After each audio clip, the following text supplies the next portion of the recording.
Thanksgiving dinner at my parents' house had always been a test of patience, but this year was proving especially challenging. My brother Derek had been making pointed comments all evening about my mysterious lifestyle and secretive behavior, working himself up to something. I could see it in the way he kept glancing at his phone, that self-satisfied smirk playing at the corners of his mouth. "So, little brother," Derek said, setting down his fork with exaggerated casualness, "I finally figured out what you've been hiding." I looked up from my plate where I'd been focusing intently on my turkey. "Is that so?" "Oh, it absolutely is so," Derek continued, his voice getting louder, drawing the attention of everyone at the table. "Mom, Dad, our sister Rachel and her husband Tom. I've been watching you for the past 2 years. Always dodging questions about where you live, what you do, why you're never available for family events. I decided it was time to get some answers." My hand tightened slightly on my fork, but I kept my voice level. "Derek, what did you do?" "What I should have done a long time ago," he announced, pulling out his phone. "I followed you home last month. Watched which apartment you went into. Then today, while you were on your way here, I paid your place a little visit." The table went silent. Mom's hand flew to her mouth. Rachel looked shocked. Dad's expression was harder to read, somewhere between concern and curiosity. "You broke into my apartment," I said quietly. "It wasn't a question." "Your door wasn't exactly Fort Knox," Derek laughed, starting to swipe through photos on his phone. "Took me maybe 2 minutes to pick the lock. And you know what I found? Your mysterious home office that you're always so secretive about." He turned his phone toward the table, showing a photo of overturned furniture, scattered papers, and open drawers. My stomach dropped, but I kept my expression neutral. "Ransacked the whole place," Derek continued, his smugness reaching new heights. "Went through every drawer, every file, every locked cabinet. You want to know what I discovered? Nothing. Absolutely nothing interesting. No secret business documents. No evidence of whatever shady dealings I was sure you were involved in. Just boring paperwork, a laptop with a password I couldn't crack, and some seriously paranoid security measures for someone who claims to be a freelance consultant." "Jesus, Derek," Rachel breathed. "You actually broke into his home?" "He's been lying to this family for 2 years." Derek shot back. "Mysterious phone calls. Sudden relocations. Never telling us where he lives. I had every right to find out what he was hiding." Dad cleared his throat. "Son, Alex, Derek does have a point. You've been very secretive. Can you blame him for being curious?" I set down my fork carefully, pulling out my phone. "Excuse me for a moment. I need to make a call."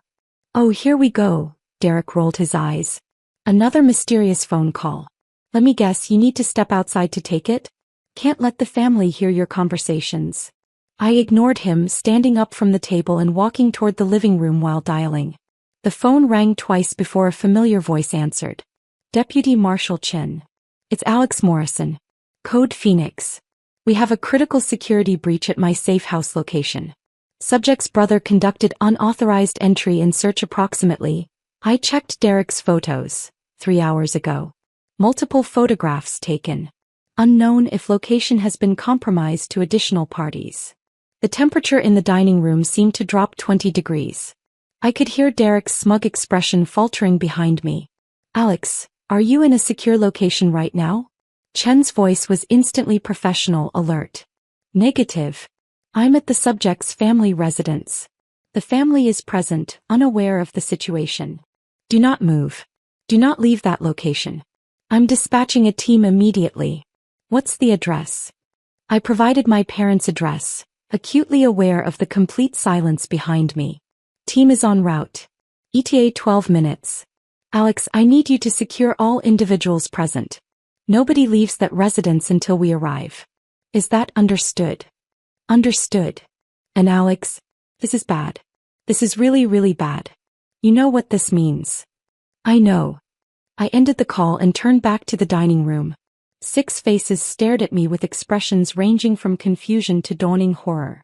Derek's smugness had completely evaporated. "Nobody leaves," I said calmly, returning to my seat. "U.S. Marshals are en route."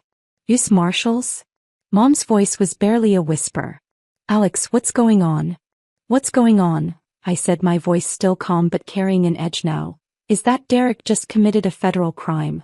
Multiple federal crimes, actually. Breaking and entering into a federal witness protection safe house. Photographing classified security arrangements. Potentially compromising the location and identity of a protected witness. Derek's face had gone from red to white in seconds. Witness protection? You're joking. This is some kind of elaborate prank. I'm not joking, Derek. My name isn't Alex Morrison. It hasn't been for 2 years. I've been in the Federal Witness Protection Program since I testified against the Castellano crime family in a RICO case. That home office you ransacked? That was a federally maintained safe house with documented security protocols. Every drawer you opened, every file you photographed, every lock you picked, all of it was federal property and all of it was monitored. The color drained from Rachel's face. The Castellano family? Aren't they one of the largest organized crime syndicates on the East Coast? Yes, I confirmed. I witnessed a murder 2 years ago. Not just any murder. I witnessed Vincent Castellano personally execute a federal informant. I was working late at my accounting firm, happened to be in the wrong place at the wrong time. I saw everything. My testimony put Vincent and 6 of his associates away for life. Tom spoke for the first time, his voice shaky. Jesus Christ. Alex, or whoever you are, you testified against the mob. My real name is Marcus Webb, I said. I was Marcus Webb. Now I'm Alex Morrison, living in a federally protected safe house, with a completely new identity, because the Castellano family has $1 million contract out on my life. Dad had gone very still, his face ashen. Son, why didn't you tell us? Because that's not how witness protection works, Dad. The whole point is that nobody knows who you really are or where you really are. The marshals made an exception, allowing me limited contact with immediate family, but even that was conditional. You knew I'd relocated for work. You knew I had a new job. That was all you were cleared to know. But we're your family. Mom protested, tears starting to form. We had a right to know you were in danger. No, Mom, you didn't. Because the moment you knew, you became a potential security risk. Every phone call becomes a liability. Every family gathering becomes a tactical concern. The marshals advised complete separation, but I negotiated for limited contact because I didn't want to completely disappear from your lives. Now I'm realizing that might have been a mistake. Derek found his voice again, though it came out strangled. I didn't know. How the hell was I supposed to know? You weren't supposed to break into my home, Derek. You weren't supposed to stalk me, follow me, and conduct an illegal search of my residence. Those are things normal people don't do, federal witness protection or not. You've been so secretive. Derek's voice was rising with panic now. Always dodging questions, never being available, acting like you had something to hide. I thought you were involved in something illegal or having an affair or, I don't know, but not this. So your solution was to commit multiple felonies to satisfy your curiosity, I said flatly. How did you think this was going to end, Derek? What was your best-case scenario? He had no answer. Rachel leaned forward, her voice urgent. Alex, Marcus, whoever you are. What happens now? What are the marshals going to do? At minimum, Derek will be arrested and charged with breaking and entering, tampering with federal property, and potentially compromising a protected witness. Depending on the prosecutor, he could be looking at 5 to 10 years in federal prison. The photographs on his phone will be seized as evidence. His electronics will be forensically examined to determine if he shared the information with anyone else. He's your brother. Mom cried. Surely you can explain that he didn't know, that it was just a misunderstanding. Mom, there's no, just a misunderstanding in federal witness protection. Derek broke into a safe house that's part of an active protection program. Even if he genuinely didn't know what it was, the security breach is real. The marshals have to assume the worst-case scenario, that the location is now compromised, that my identity might be exposed, and that the Castellano family could learn where I've been living. But he wouldn't tell anyone. Dad insisted. Derek, tell them you haven't told anyone about this. Derek's silence was damning. Derek. Rachel's voice was sharp. Derek, who did you tell? I might have mentioned it to a few people, Derek admitted, his voice barely audible. I was excited about finally cracking your secrets. I told Sarah. Your girlfriend who posts everything on social media, I said, my voice cold. And maybe Jake and Chris at the bar last week. But I didn't give them the address or anything specific. I just said I'd figured out where you lived and was going to check it out. I closed my eyes, feeling the full weight of the situation settling over me. Derek, do you understand what you've done? You told multiple people that you'd located your brother who'd mysteriously relocated 2 years ago. You told them you were going to break into his apartment. Then you took photographs and, I'm guessing, shared them with at least some of those people. Derek's continued silence was answer enough. Sarah, Jake, and Chris, I continued. 3 people who now know that Alex Morrison, who lives at a specific apartment complex, is somehow connected to Derek Morrison's mysteriously relocated brother. How long do you think it would take a professional investigator, or a professional hitman, to connect those dots? I didn't mean, Derek started. It doesn't matter what you meant. I snapped, my composure finally cracking slightly. Intent is irrelevant when you've potentially exposed a federal witness to organized crime assassins. The Castellano family has resources, Derek. They have people who monitor social media. They have people who investigate rumors. They have $1 million riding on finding me, and you just gave them a trail of breadcrumbs that leads straight to my location. The sound of vehicles pulling up outside made everyone jump. Through the window I could see 3 black SUVs with government plates. Car doors slammed in rapid succession. That's them, I said, standing up. Nobody move. Let me handle this. The doorbell didn't ring. There was just a sharp, authoritative knock that made it clear this wasn't a request.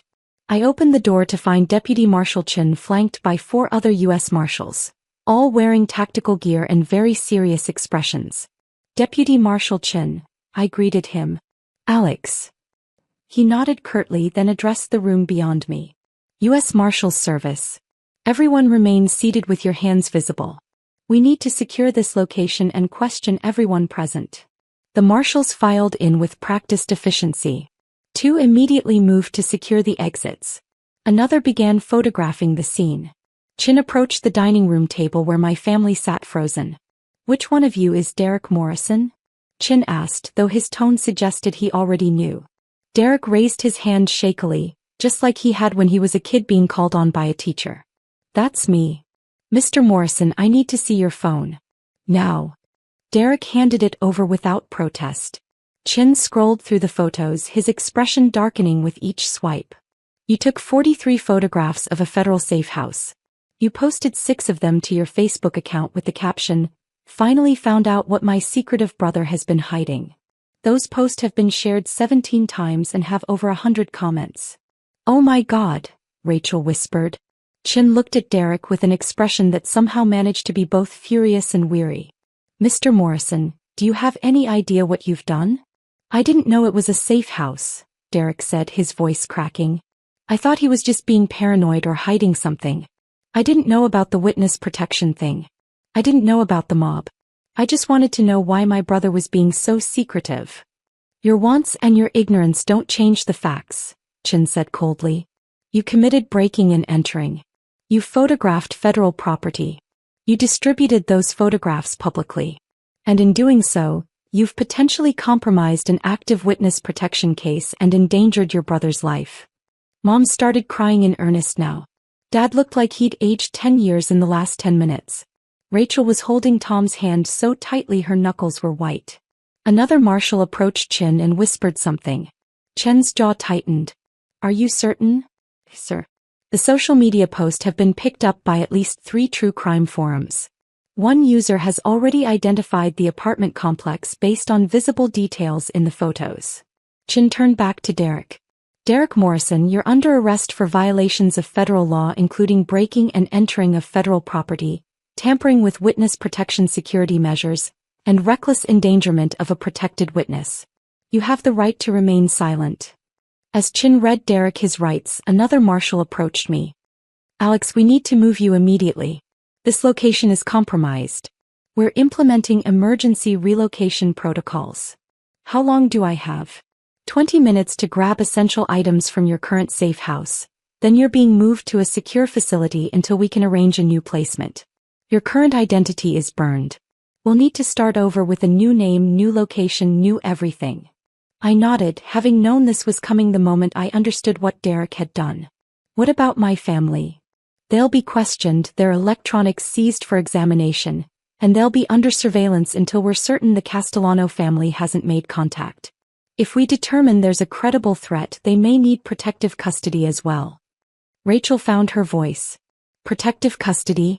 We're in danger now too. The marshal turned to her. Ma'am, your brother posted photographs of a federal safe house on social media. Those posts have been shared and commented on extensively. It's possible that the Castellano organization has already seen them. If they decide to use your family as leverage to find Alex, Marcus, then yes, you could be in danger. This can't be happening, Mom sobbed. This is Thanksgiving. We're supposed to be having dinner. This can't be real. Mrs. Morrison, Chin said, his voice slightly gentler now. I understand this is overwhelming. But I need you to understand the gravity of the situation. The Castellano family is not a group of petty criminals. They're a sophisticated criminal organization with resources, connections, and a very strong motivation to find your son. Vincent Castellano is serving 3 consecutive life sentences because of Marcus's testimony. His brother, Anthony Castellano, has publicly sworn revenge. The $1 million contract on your son's life is very real, and the people who want to collect it are very dangerous. What happens to Derek? Dad asked, his voice hollow. That depends on several factors, Chin replied. His cooperation with our investigation. Whether the photographs he took and distributed lead to any actual security incidents. Whether your son's new location is compromised as a result of this breach. At minimum, he's facing federal charges that carry substantial prison time. At maximum, if anything happens to Marcus as a result of this breach, Derek could be charged as an accessory to murder.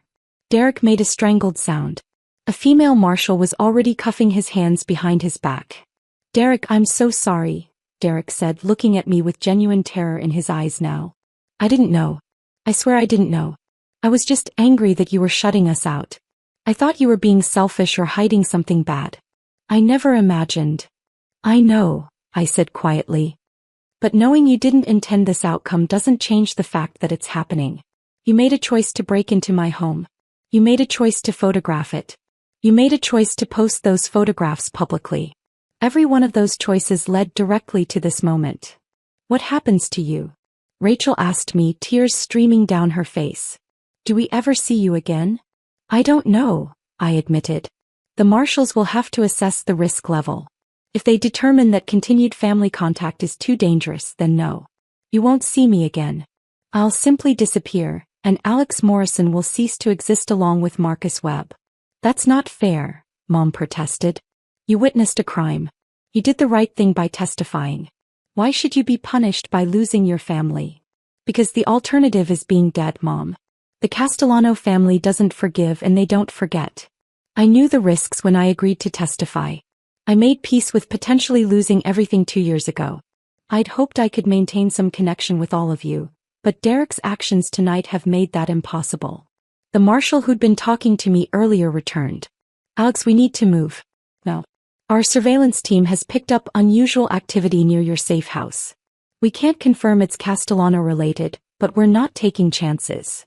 I nodded, then looked at my family one last time. Mom was still crying. Dad looked broken. Rachel was holding herself together, but barely. Tom just looked stunned, like he couldn't quite process what was happening. And Derek, now handcuffed and flanked by marshals, looked like his entire world had collapsed. I'm sorry, I said to all of them. I'm sorry I couldn't tell you the truth. I'm sorry my situation has pulled you into something dangerous. And Derek, I looked at my brother directly. I'm sorry that your curiosity and your inability to respect boundaries has led to this. I hope you understand eventually that this isn't something I'm doing to you. This is something that's happening because of choices you made. Please, Derek whispered. Please don't let them take me. I'm your brother.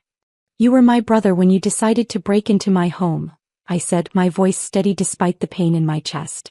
You were my brother when you posted those photographs online. You were my brother when you told multiple people about your plans. Being my brother didn't stop you from doing any of those things. It doesn't erase the consequences now. Chin gestured to the marshals holding Derek. Get him out of here. Take him to the field office for processing. I'll be there shortly to conduct a full interview. As they led Derek out, he twisted to look back at me one more time. I'm sorry. I'm so sorry. I didn't respond. What was there to say? After Derek was gone, Chin addressed my parents and Rachel. All of you will need to come to our field office to provide statements. Your phones, computers, and any other electronic devices will be seized for examination. You'll be asked to provide detailed information about everyone Derek might have told about this situation. Do you understand? They nodded numbly. We'll also be placing surveillance on your homes and monitoring your communications for the next several weeks at minimum. If anyone contacts you asking about Alex Morrison or Marcus Webb, you report it immediately. If anyone you don't know starts showing unusual interest in your family, you report it immediately. If you notice anything suspicious, anything at all, you report it immediately. Your lives may depend on it. Deputy Marshal Chin, Rachel said, her voice shaking, is my family really in danger? Is this really as serious as you're making it sound? Chin looked at her with an expression that was almost sympathetic. Ma'am, I've been with the Marshal's service for 15 years. I've worked witness protection cases that whole time. The Castellano family is one of the most dangerous organizations we deal with. They've killed federal witnesses before. They've killed witnesses' family members before. They've killed people who were even tangentially connected to cases against them. So yes, this is really as serious as I'm making it sound. Maybe more serious. He turned to me. Alex, we need to go. Your escort is ready. I looked at my family one last time. I love you all. I'm sorry it ended like this. Take care of each other. Mom stood up, moving toward me, but a marshal gently intercepted her. Ma'am, please. We need to move the witness immediately. Please, Mom begged, looking at me. Please be safe. Please don't disappear forever. You're my son. I can't lose you. I'll be as safe as the marshals can keep me, I said. But Mom, you need to prepare yourself for the possibility that you might not see me again. Derek didn't just compromise my location, he compromised everything. My entire identity might need to be buried and rebuilt from scratch. Chin put a hand on my shoulder. Time to go. I followed him out to one of the SUVs, flanked by armed marshals. As we drove away, I looked back at my parents' house, watching my mother collapse into my father's arms on the front lawn, Rachel and Tom standing helplessly beside them. In the SUV, Chin handed me a tablet. We need to start documentation of everything you remember about the safe house setup, your routines, anyone who might have seen you regularly. We're also going to need a complete list of everything Derek had access to. He photographed everything, I said. Every room. Every drawer he opened. All the security measures I'd installed. We know. We've already started analyzing the photos. The good news is that most of the security measures aren't visible in the images. He didn't know what to look for. The bad news is that the layout is clear, and anyone with experience could use that information to plan an approach. What are the chances that the Castellano family has already seen the photos? Chin hesitated. We're operating on the assumption they have. It's been 3 hours since Derek posted them.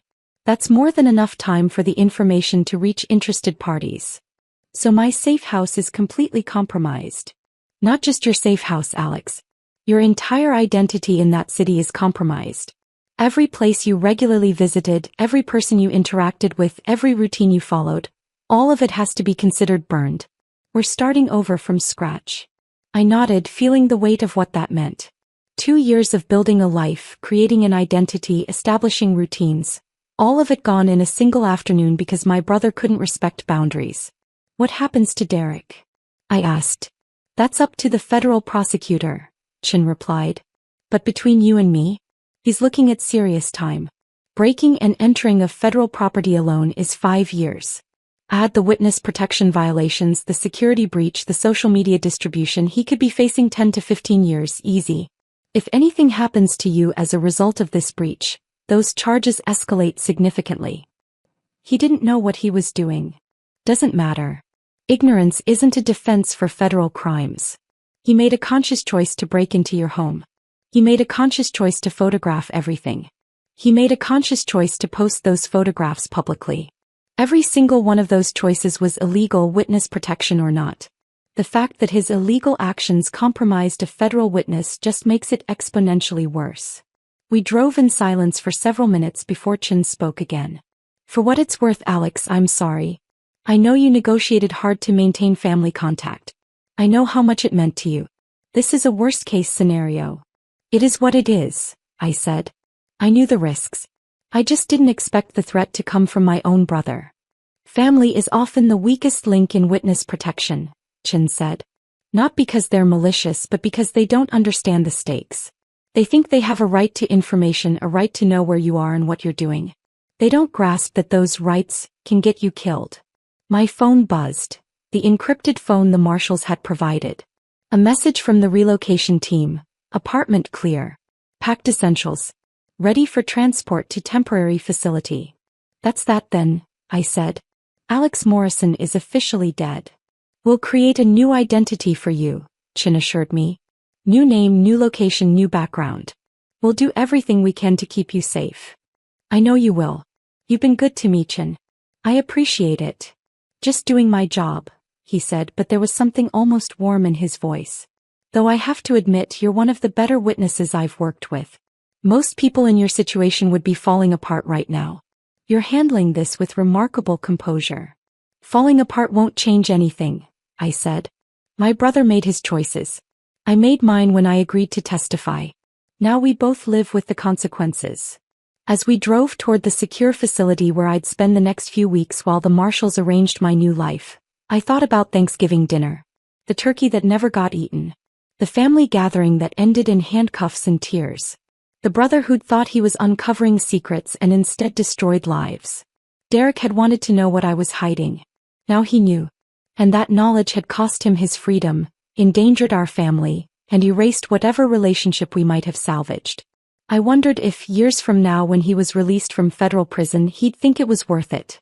If his curiosity had been satisfied. If he'd learned anything from the experience. But mostly I wondered if I'd ever see any of them again. My mother's tears. My father's broken expression. Rachel's fear. Tom's shock.